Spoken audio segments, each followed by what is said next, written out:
Today got a problem here with a Toyota Sienna 2004 model.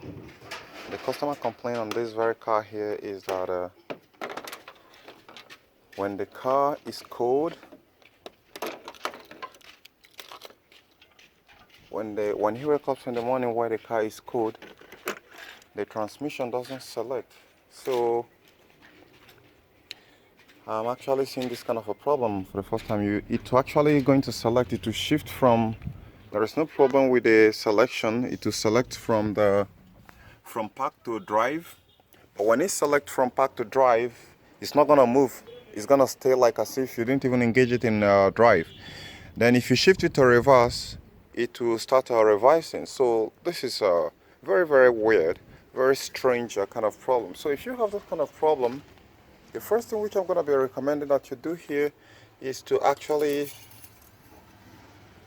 take take a gauge at the oil level. And here on this one here, he did made a description of some certain issue which he said the transmission oil was leaking out. I didn't know if it was completely drained out before he get to refill it. So it was actually leaking from this shaft seal here. So the later he have to replace it, but then it has leaked out significantly. Maybe he was driving at the time when this issue happened, so maybe it dried out maybe affected some component inside. I wouldn't know. But here I did plug out my scanner to it, and the codes that I'm getting there is I'm not really getting any code. I'm getting code concerning the oxygen sensor, which I have checked. I think one of them could be defective sensor 1, bank 1 or bank 2 is actually where it's pointing, but that couldn't be able to cause it. Apart from that, I have several cylinder misfires which I've cleared the code, and that's actually gone. But here, I'm still trying to figure this out. And so far here, some other thing which I also noted is when you start a car, it's showing ABS, and when it shows ABS, it doesn't do pretty much any other thing there. I did scan it and go through the ABS module, but it's not actually showing anything that there any problem. I view it through the live data. I'm not seeing any problem there either. So I've actually taken a test drive on it this very morning to know if actually what the customer actually complained is the same thing that the car is having. So and so far I'm gonna say I'm still on it. And if you have this kind of problem and you don't you have tried different places, you don't know what to do, if you're in Nigeria, you bring it around, let me take a look at it, because as it is right now, I'm still working on it. I've not been able to identify it. I think this is a very common problem between a Toyota Sienna 2524 models. So but in this very case, I'm going to take a lot of critical steps to check some other things which I've fixed in some other cars that have this kind of issues, making some sort of simulation to see if I can be able to communicate with the system. Now here, this is one of the problems which I do have with Toyota, and I actually do try to tell some of you guys, but some of you will not listen because you are a lot of you are Scotty fans. You see, you will never have this kind of problem with Hyundai. You never have this problem with a VW. You never have this problem with a BM or Mercedes. You wouldn't even have this kind of problem with a Nissan. And you won't even have this problem with your Lexus. So Toyota, I call Toyota is oversimplified technology in a sense that they ripped a lot of things off, trying to in attempt to make it simplify. I mean to simplify it, but at the end they end up creating more problem than solution. So what I'm saying there in all ramification is there is no separate ECU that's actually governing the transmission system here, and that is a very big flaw. So I've seen that on many Toyotas, and it's very horrible when you're trying to diagnose a faulty transmission issue on Toyota and you wouldn't have any mainframe where you can be able to dive the channel you can be able to dive into that is specifically for that very system there.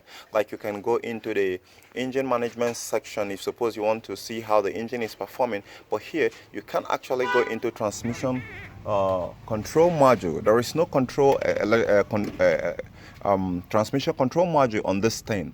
There is absolutely none. So I think everything is maybe paired up with the ECM or the ECU, which makes it much more hectic because some of the codes you wouldn't. It's gonna be much more very easy if suppose you're having the control module where you can dive in and see how the sensors, how the solenoid, and some other things are working with each other. But here you can't. So it's a terrible engineering based on for my own analytics. This is a terrible and a horrible engineering, right? So for most of you guys who are just using it, I think you're sitting on the tip of an iceberg. It can break off anytime. Hey, open the back of that and put it. Open this, can put it. So for this very moment, I don't need to waste your time any further, but if suppose I get this fixed, well, I don't know. I might update you guys. For now, I did actually test because I know some other times the ABS sensors can actually contribute to something like that. But if suppose ABS is contributing to something like that, it can actually, because the reverse gear doesn't change gears. All right, just go into one gear and you keep going. But the front gears have different, I think this is a 4-gear system. This is a 4-gear transmission system. So at that, it varies from 1, 2, 3. Now, some other things which I can also be able to share with you guys before I finally go on this very Toyota Sienna issue here is, on my own analogy, if I didn't share update later, I want you to use this for your own advantage. Technically speaking, I think what is actually going on right there is that this car is not making the right gear selection. So either way, something somewhere is wrong, right? It's not making the right gear selection. It's selecting, probably based on my own experience and technical analysis, I actually believe that it does select gear 3 first instead of starting with gear 1. There is no way it's going to start with gear 1 and this car is not moving. So it's probably starting with gear 3 or gear 2, but it's not starting with gear 1, right? If it's starting with gear 2, the car is going to move as soon as you engage it into the gear because gear 2 is still pretty much strong. And if it's and you don't need to raise the car really much for the car to start going up. Then some other thing there is if it is on gear 1, probably it will behave immediately. It will behave smooth, exactly the same way the transmission system works. Now, some other thing which I'm actually going to be pointing out here is I think for some other Hondas which I've seen that are very much more easier, there are some components which I've actually noted that this component could be able to fail at a shorter time, and because of that, they don't want to put it inside the transmission system, so they left it outside so you can be able to service it and replace it without touching the inside gear system entirely. But here, this is just like another junk of a car. If you're hurt by this, I really have no apology. Junk is a junk, no matter the sweet name they give it. For me, this is where I'm going to be rounding it up. So, like I'm always advised, you want to buy Lexus or you buy Honda, but not Toyota. So, for most of you who are facing this very problem right now, if you don't get to solve it, then you understand what I mean, that this is a junk, right? So, you put it in the trash. Catch you guys later.